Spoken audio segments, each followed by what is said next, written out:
Salut tout le monde, bienvenue à une nouvelle vidéo de Marvel Strike Force. Aujourd'hui, je vous offre un guide 2.0 pour les chocs. Euh, les chocs ont évolué un peu, les stratégies ont évolué. Alors on va faire un petit tour rapide. De 1, quand on aborde un choc, ce qu'on veut savoir, c'est comment que ça va nous prendre environ de points pour atteindre un certain palier pour les récompenses. Alors, il y a un site qui existe, strikeforcelab.com. Un site un peu comme un site qu'on pouvait retrouver à Star Wars Galaxy of Heroes. Là. On peut aller voir chaque personnage, l'évolution qu'on peut apporter à différents niveaux, les points.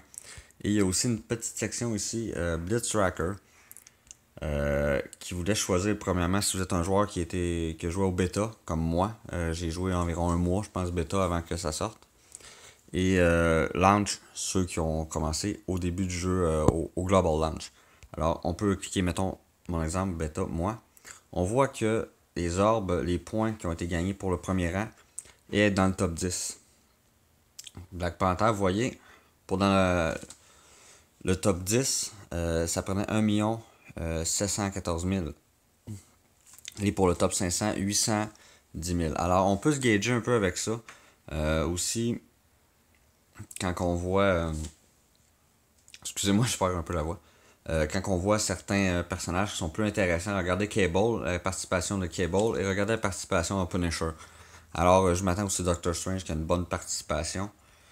Pas comme Cable. Je m'attendrais peut-être plus à comme vision à ces statistiques-là. Là, 3 ou 4 millions pour essayer d'être dans le top 10 environ.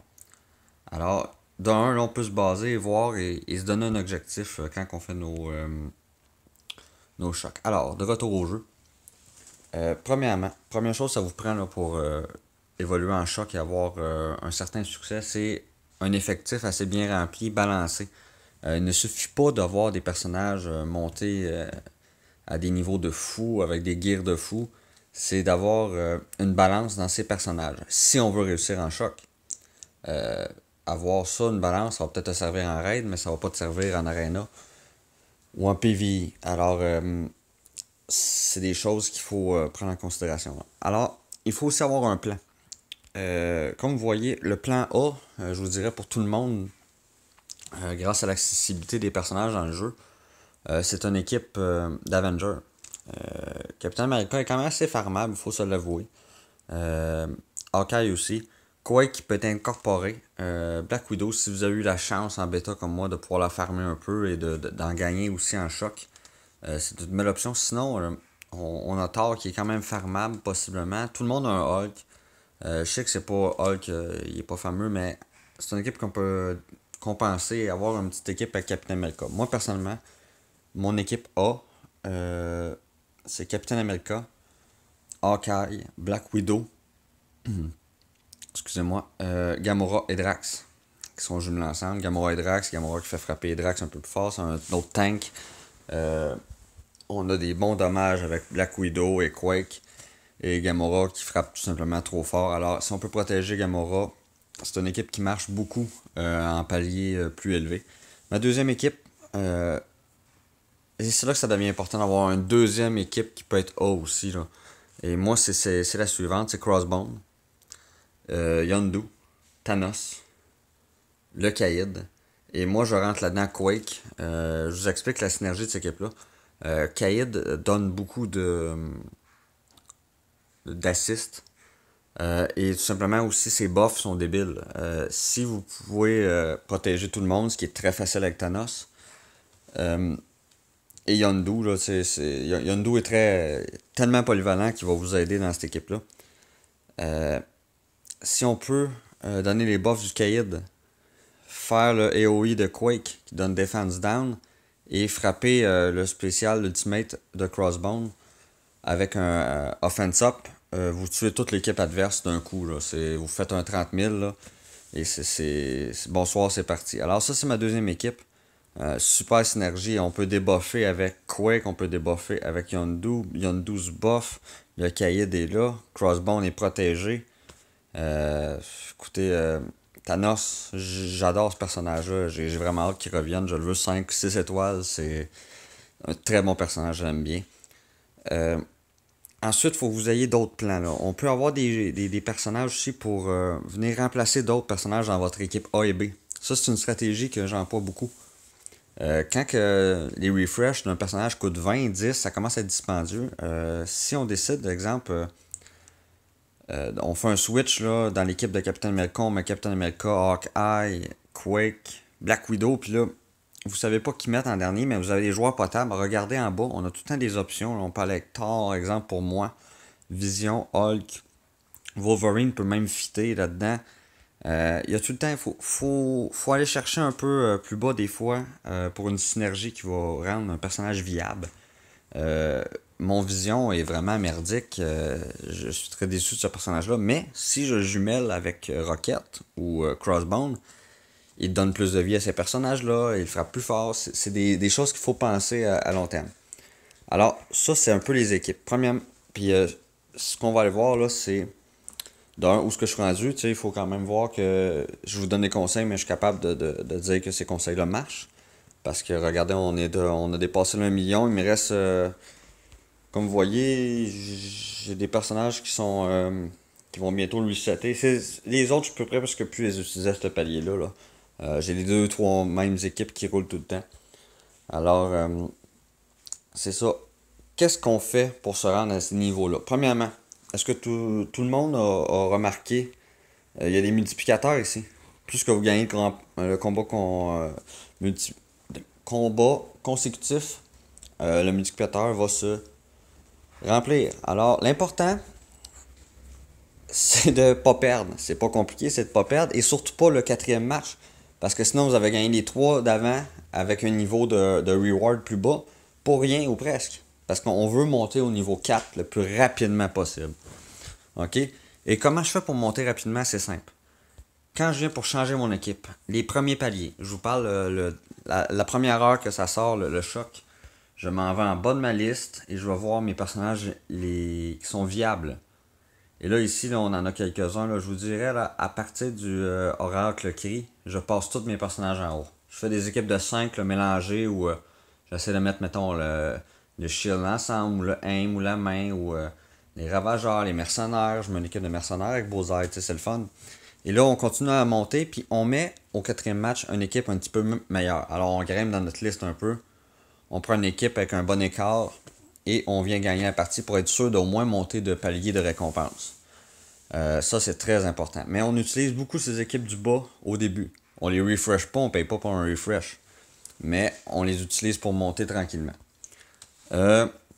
Les énergies. Si vous voulez avoir un max d'énergie, souvent les chocs de 3 jours qui donnent des personnages commencent la journée où ce que vous avez des défis qui donnent beaucoup d'énergie.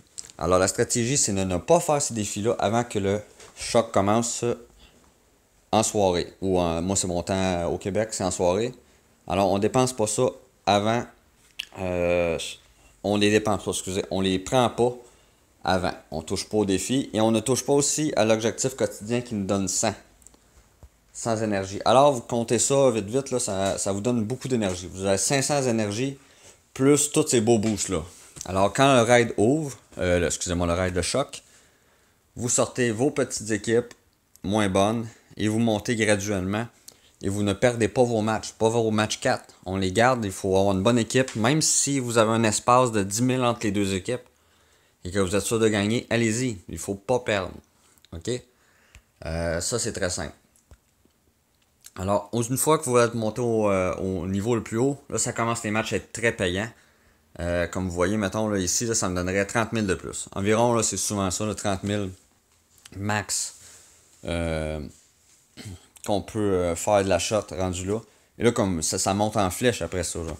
Je sais pas comment je vais me rendre, mais j'aimerais bien ça, 1 million 1. 1 million.1, je vais essayer. Puis je vais updater là-dessus la prochaine fois qu'on va faire une vidéo. Je veux pas m'éparpiller non plus. Qu'est-ce qu'on a comme. Aussi, l'équipe contre qui qu'on joue. Premièrement, je fuis les équipes avec des tanks trop plates à affronter. Alors, des tanks trop plates, j'entends par Captain America. est très très plate à affronter. Thanos est quand même assez plate à affronter, mais il est des labs avec. C'est pas mal ça. Drax peut être plate aussi, mais on essaie d'éviter les tanks. Là. Luke Cage est très lent.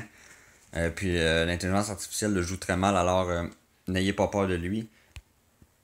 Par contre, ayez peur de Nobu. Nobu, on le fuit. Et très dur à battre. Il faut que tu le tues en premier, puis il summon au premier tour. Alors, s'il est protégé plus ou moins, là, il va te gruger. Et surtout une équipe comme ça, là, c'est pas des mauvais personnages autour de lui, là, loin de là. Alors, on fuit cette équipe-là. Souvent, je vais pour l'équipe qui a Ronan. Ronan est le pire personnage du jeu. Alors, souvent, ça fait un personnage de moins à attaquer. Mais là, lui a Nobu. Alors, on fait une croix là-dessus. Alors, l'équipe que j'irais, ça serait contre eux en ce moment. Je battrais Hawkeye en premier, après Iron Man, après Iron Fist. Ensuite, le Kaïd et Luke Cage. Très important aussi de choisir la personne qu'on va battre en premier. Souvent, ça peut être un personnage vulnérable. Quake, Bullseye, Rocket. On sort son Glass Cannon tout de suite. Et vous avez la paix pour le reste. C'est d'apprendre aussi vos équipes, qui vous êtes capable de dealer. Moi, je sais que je serais borderline de gagner contre eux avec mon équipe présentement. Je le ferai pas, là, vous n'aurez pas de match live aujourd'hui, mais c'est ça. Il faut vraiment saisir les équipes contre qui qu'on peut affronter. C'est sûr que c'est des équipes maxées rendues là. Mais plutôt aussi, là, il faut pas avoir peur des fois quand il y a un petit écart de y aller quand même. Si on a confiance en notre équipe, il y a une synergie plus grande. S'il n'y a pas de synergie de l'autre côté, il y a des personnages qu'ensemble, ils s'améliorent. Exemple, on peut affronter un Iron Man, un Capitaine America. Il faut y penser deux fois avant d'opter pour cette option-là. Ça peut être plate.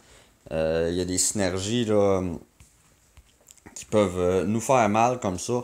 On voit un crossbone avec le Kaïd. Moi, j'irais pas jouer dans ces plates-bandes-là. C'est aussi ça. Alors, on se répète, avoir plusieurs équipes, plusieurs stratégies pour pouvoir gagner des matchs, évidemment. Aussi, on roule nos équipes plus faibles au début de choc pour monter nos multiplicateurs, pour que nos grosses équipes engrangent beaucoup de points. On choisit nos adversaires, on choisit qui on tue en premier. On joue bien, prenez des bonnes décisions. Ça va être tout pour aujourd'hui.